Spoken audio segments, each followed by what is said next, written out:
महाराष्ट्र में शिवसेना खंड खंड होने की कगार पर खड़ी है। बागी गुट के नेता एकनाथ शिंदे का अगला फैसला क्या रहने वाला है, इसे लेकर चर्चाएं बेहद तेज हैं। इस बीच एक बड़ी हलचल बीजेपी की ओर से भी महसूस होती दिखाई दे रही है। कहा जा रहा है कि एकनाथ शिंदे बहुत जल्द बीजेपी के साथ हाथ मिला सकते हैं। कहा जा रहा है कि महाराष्ट्र में इस नए गठजोड़ के साथ सरकार का भी गठन होगा और उसके लिए गुपचुप वाला प्लान भी तैयार किया जा रहा है। महाराष्ट्र के सियासी गलियारों में इस बात की जोरदार चर्चा है कि इस नए फॉर्मूले के तहत दोनों पक्ष उन तमाम पहलुओं और शर्तों पर विचार कर सकते हैं जिन पर दोनों सहमत हो सकें। इस बीच बैठकों का दौर भी जारी है। एकनाथ शिंदे अपने समर्थक विधायकों के साथ एक बैठक करने जा रहे हैं, जिसे लेकर कहा जा रहा है कि इस बैठक में वे बीजेपी के साथ हुई चर्चा और आपसी सहमति की शर्तों पर विधायकों के साथ भी विचार विमर्श करेंगे। उसके बाद ही आगे की रणनीति तय की जा सकेगी। वैसे इस बीच चर्चा इस बात को लेकर भी है कि एकनाथ शिंदे बीजेपी के साथ अगर गठजोड़ करते भी हैं तो उनकी चाहत होगी कि वे डिप्टी सीएम का पद हासिल कर सकें।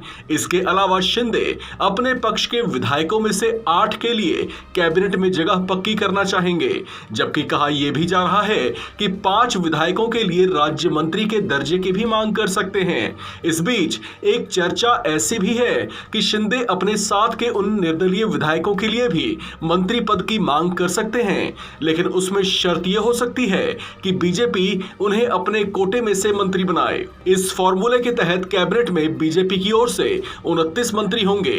राजनीतिक पंडितों का कहना है कि अगर बीजेपी के साथ उनकी बात आगे बढ़ती है और इन संभावित शर्तों पर सहमति बनती है तो सरकार में उनके गुट की मजबूत स्थिति हो जाएगी।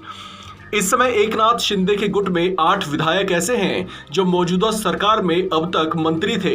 ऐसे में सूत्रों के हवाले से जो बातें निकलकर सामने आ रही हैं, उनके मुताबिक वे अपने लिए उन्हीं मंत्रालयों की मांग कर सकते हैं जिसे अब तक वे संभाल रहे थे।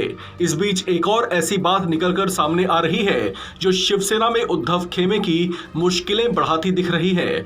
इस सिलसिले में तमाम मीडिया रिपोर्ट्स जिस बात की तस्दीक करती दिख रही हैं, उनके मुताबिक शिवसेना के 18 सांसदों में से 14 सांसद ऐसे हैं जो एकनाथ शिंदे गुट के संपर्क में हैं। हालांकि इसे लेकर अब तक कोई औपचारिक जानकारी सामने नहीं आई है, लेकिन अगर इस तरह की चर्चाओं में वाकई दम है तो ये बात उद्धव ठाकरे के लिए दूसरा बड़ा झटका साबित हो सकती है।